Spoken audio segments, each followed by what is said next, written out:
Shout out to J&J. So I just want to send a shout out to J&J Sports for having me once again. This is, episodes, man. You guys got a real good thing going on. For 2025. Some Okay, 2025 NFL sleeper teams. let's do it. And so, the season's right around the corner. I think the last game of the preseason's next week. So Yeah. we're close. Yeah. Just a few weeks off. And I thought we'd go ahead and take a look at teams that aren't really expected to do all that excellent. I mean, of course, you've got teams like the Eagles who people expect them to go to the playoffs.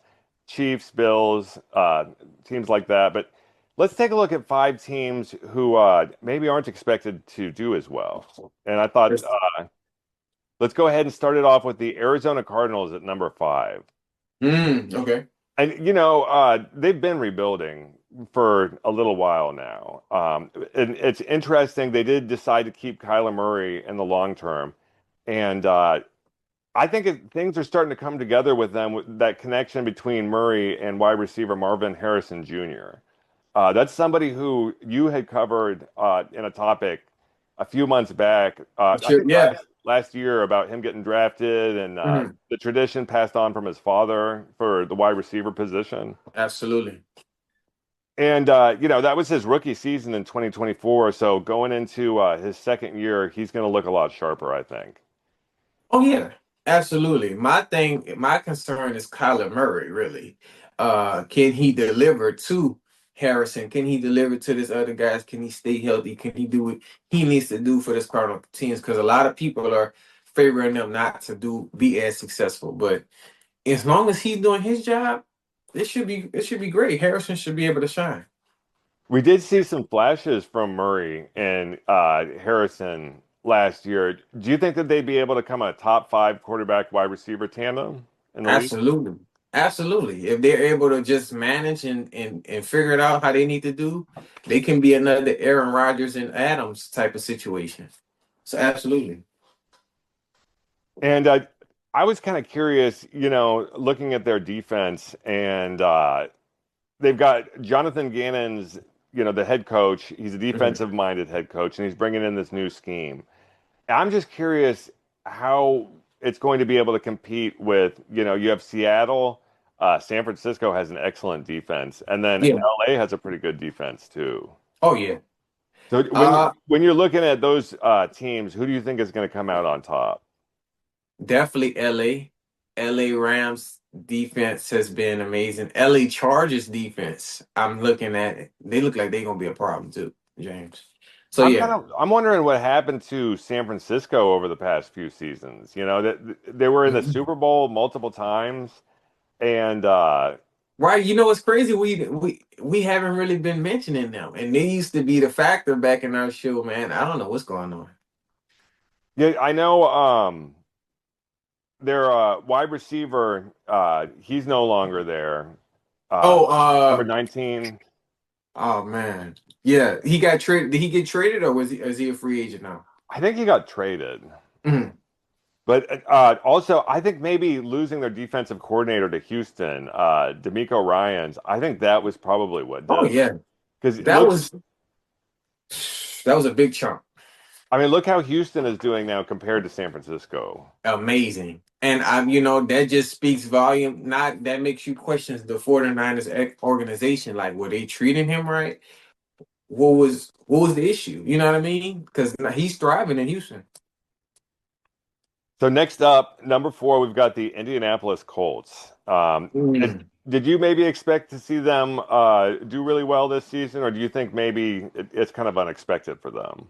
I think they're gonna be pretty decent. They're not one of the sorriest teams, but we'll just have to see. Like, we already know when we played them in the Super Bowl back then, they were elite offense and defense. So, I mean, they're one of them teams you just gotta see. You gotta kind of wait and see. Well, yeah, Anthony Richardson's going to be back with his explosive playmaking abilities, and you pair him up with that run game and Jonathan Taylor, and that offense is looking pretty sharp. Yeah, so they should be pretty good.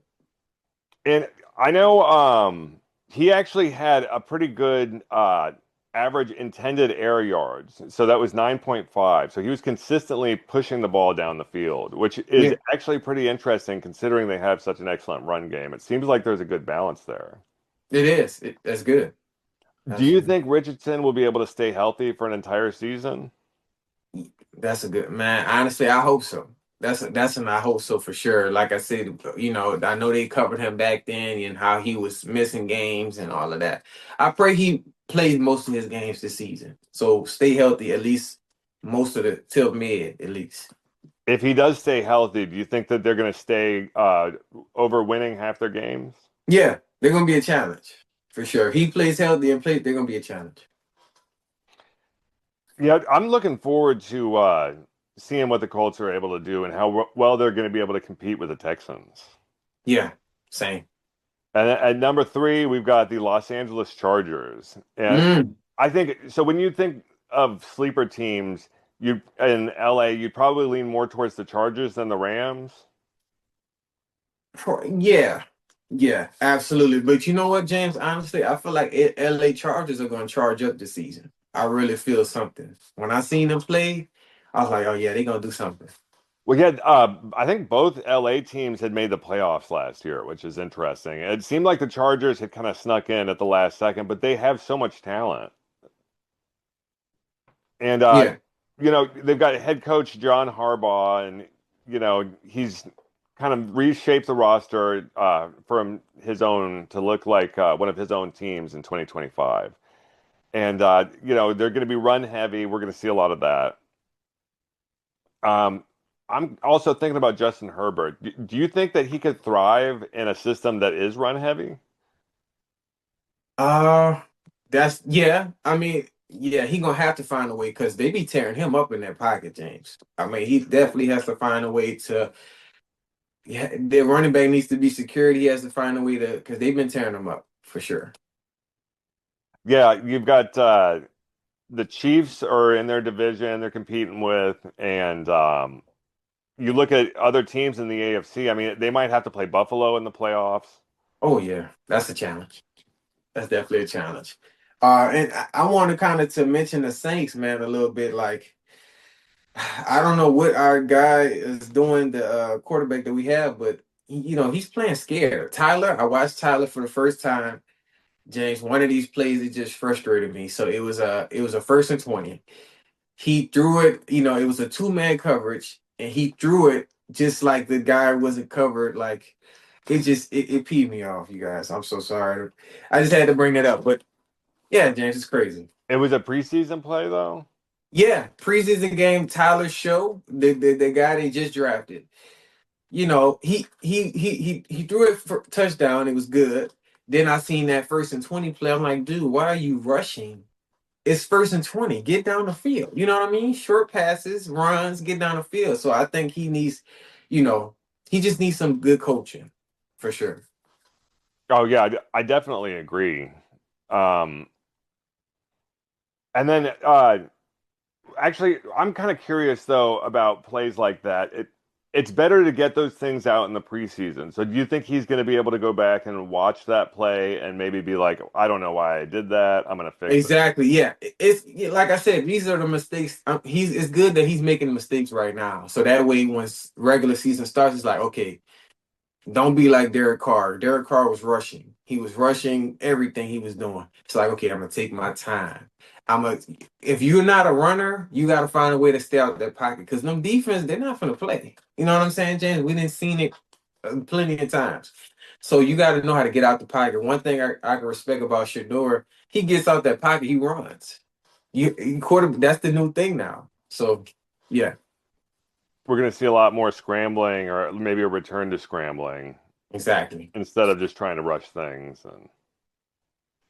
And then, so going into our second to last team, sleeper team, we've got the Chicago Bears on the list. Mm. And, you've got Caleb Williams. He's going into his second season. Do you think now they're finally taking the training wheels off of him and they're going to let him kind of really run the offense? Yeah, we got to see something because I don't know. That first season I give him a pass because, like I said, he's a rookie quarterback. He's coming out of USC. We're gonna give him we're gonna give him at least a year or two of grace. But brother, you got to show us something. You definitely got to show us something over there in Chicago. Absolutely. Oh yeah, and their defense they've made is, specifically to get turnovers. So it's going to be interesting to see how well Williams is able to get Deliver. those, yeah, deliver off of those turnovers and capitalize. Right, because one thing you don't want to do is have your defense overworking and you're not delivering. That would upset me as a defensive player. Like we need you to do your job. We did ours. So absolutely. We might see them as NFC North contenders though if they are able to put everything together. Oh yeah, And they're gonna be a problem. they finished in the top three in takeaways in each of the last two seasons, and they've got this defensive philosophy called HITS, and it stands for hustle, intensity, takeaways, and smarts. So it's interesting they have that like a specific system in place for it. Yeah. So like I said, the offense, Caleb just has to be smart. He's not, I respect, he's another quarterback that can get out the pocket and run. So long as he's not, keep putting himself in rushing situations, he should be good. And our number one sleeper team, I had to put down the Dallas Cowboys. And Mm. I'm saying this because, let's go back, I'd say 10 years you go back, and almost every offseason, everyone in the media is saying, "Oh, the Cowboys are going to make it to the Super Bowl," and that could be considered clickbait. It's an easy story for people to go and like talk about and check out. Yeah. But this seems to be the one season where people are saying they're not going to be going to the Super Bowl. They were kind of saying it last summer too, Mhm. but I'm saying because of these low expectations, we actually might see the Cowboys perform really well this year. Yeah, honestly, this should be fuel for the fire for them. This is especially for Dak Prescott. Definitely needs to be fuel for the fire. Like, hey, okay, everybody doubting us. Let's show them why y'all shouldn't doubt us. For sure. Prescott's got the contract. Lamb has the contract. Parsons is up next. And it's interesting because even Vegas is saying the Cowboys are not going to be making the Super Bowl. I mean, Vegas don't have the right to talk. They shouldn't be a team that's talking anyway because I mean, what are they doing? You know what I mean? So yeah. Yeah, I know they're projecting them to win below 10 games. And I'm curious, so do you think taking away this Super Bowl th title or that everybody's been talking about Mhm. year after year, do you think that that's going to help or hurt the team? Um, like I said, that's another fuel to the fire. I think they definitely could win 10 games. I think they definitely could win over 10 games. It all depends on Dak, uh, that and those two receivers for sure. That's all it depends on. Pickens, I got Pickens now, so he just needs to turn up like what he did with the Steelers for sure. I think he will too. After that trade, there were people from Pittsburgh saying things like, "Oh, he's not good for the locker room," and things like Mhm. that. But as soon as he got to Dallas, him and Lamb, it seemed like became best buddies, and they've been seen everywhere together. When they were in Oxnard during training camp, and even just last night, I was seeing them hanging out, kind of on the wide receiver bench there during the preseason game against the Ravens. Right.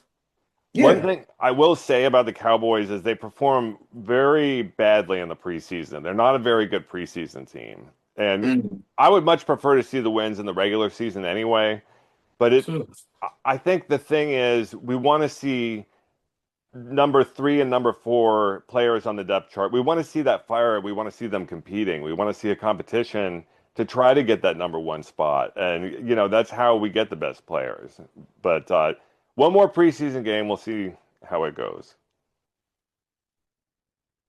Definitely, you guys. We definitely keep you guys. We definitely will be reviewing the last preseason games that we have, and I need to see the Saints do something for sure. And I'm like I said, he's covering the Cowboys. I'm covering the Saints. So we'll see you guys.